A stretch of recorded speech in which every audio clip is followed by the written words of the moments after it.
Hello students, welcome to the online lecture series of the SDSM College Palghar. I am Vilas sir, and today we are going to learn about chapter 7, cell division. In that we are going to discuss a new topic, it is a meiosis. Meiosis is a to achieve a regeneration and the recombinations. It makes the way for evolution and diversity in living organism.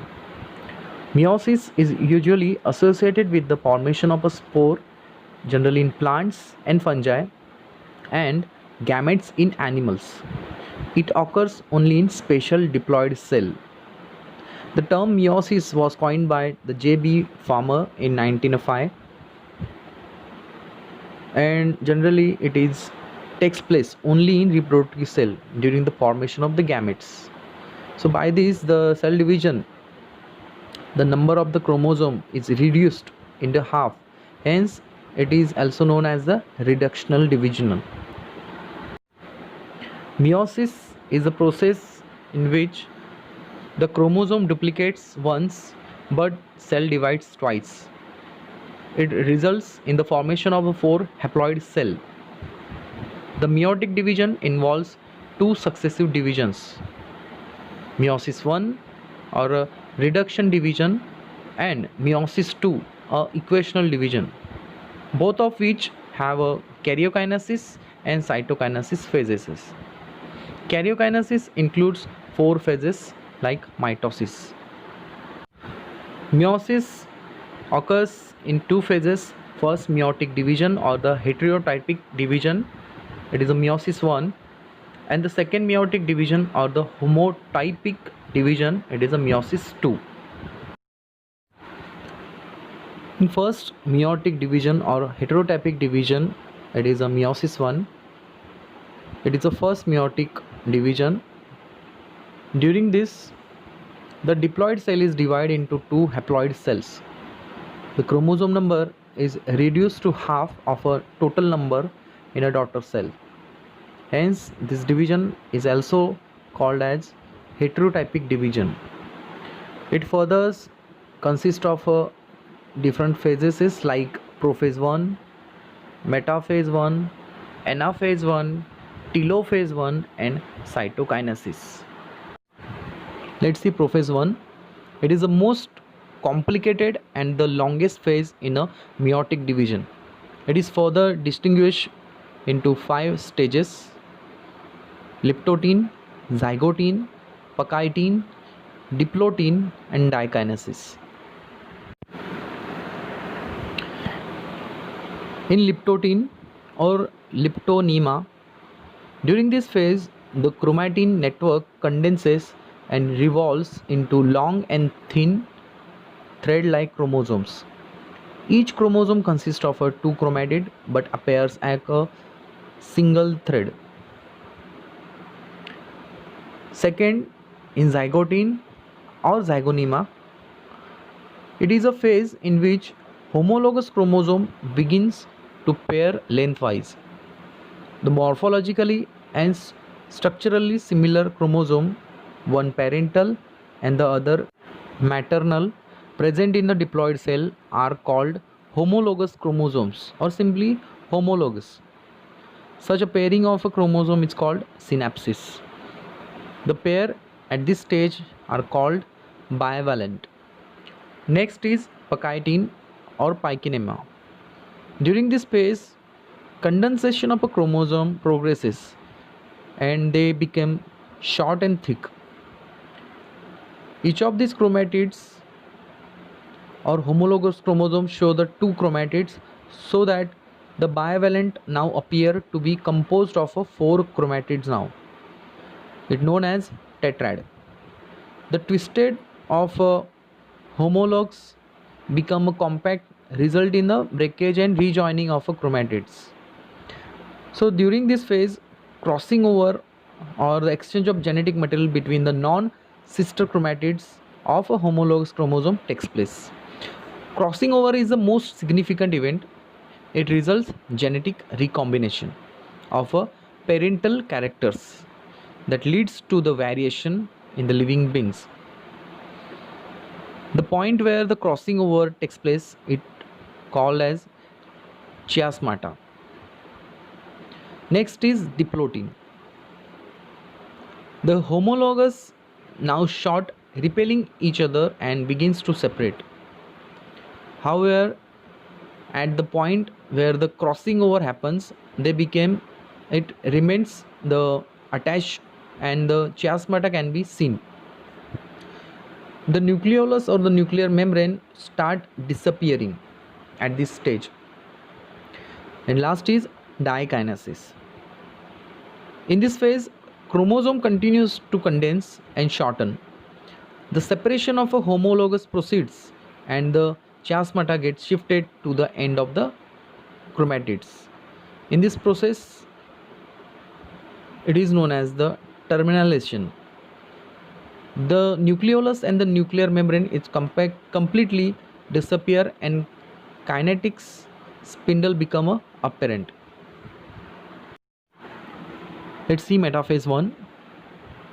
The spindle formation is completed and the bivalent move and arrange themselves at the equatorial plane. Chromosomal fibers extend from the poles to the centromere of a corresponding homologs. Next is anaphase 1. The chromosomal fibers contracts and the pull the homologs and the interchromosomal fiber appear and extend to that homologous chromosomes start moving towards opposite pole.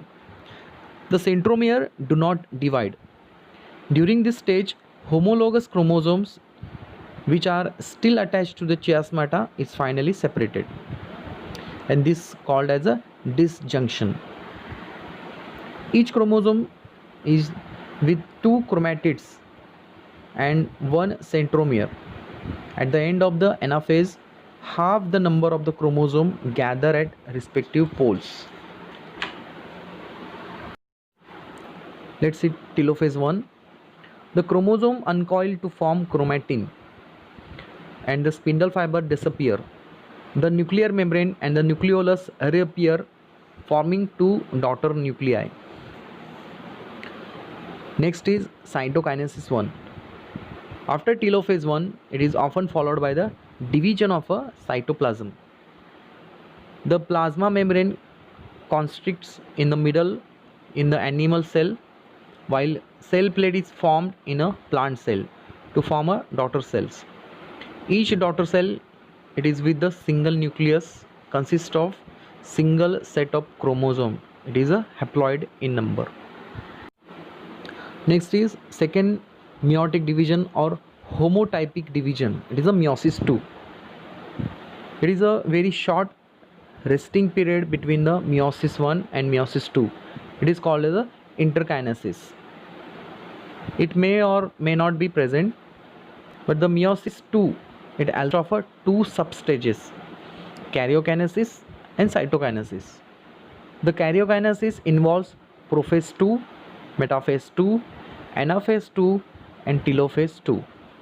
Both the haploid daughter cell that are formed at the end of the meiosis 1 undergoes meiosis 2 simultaneously.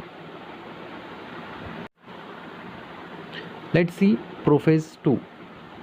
During this phase, the chromosome with the chromatids become distinct. The nucleolus and the nuclear membrane disappears. Next is metaphase 2. During this phase, spindle formation takes place and the chromosome move towards equatorial plane. The chromosome get connected to the respective pole by the chromosomal fiber. Next is anaphase 2. The centromere of each chromosome divides and chromatids are separated. Each chromatid is now called daughter chromosome. Between the centromere of daughter chromosomes, interchromosomal fiber are formed. This moves towards the opposite pole by the shortening or the contraction of the chromosomal fiber, and elongation of the interchromosomal fiber are seen. Next is telophase 2. During this phase, the daughter chromosome which have gathered at each pole start uncoiling. The nucleolus reappears and the nuclear membrane also formed around each group of a chromosome, forming by the two daughter nuclei. Last is cytokinesis 2. After the telophase 2, it is followed by the division of a cytoplasm of each cell, forming two daughter cells. At the end of the meiosis 2, four haploid daughter cells are thus formed. Let's see the significance of a meiosis. Meiosis is a significant process as it produces haploid gamete for a section. It also helps to maintain the chromosome number constant for the given species. Despite the fusion of the gametes, it introduces the genetic recombination leading to the variation and the evolution of life. Student, I hope you have understood the both the cell division types. First it was mitosis, and today we have discussed the meiosis. Both the topic are important for the exam point of view. So if you have doubts or query, you can comment on the group. In next lecture we'll come up with a new topic. So till then, thank you.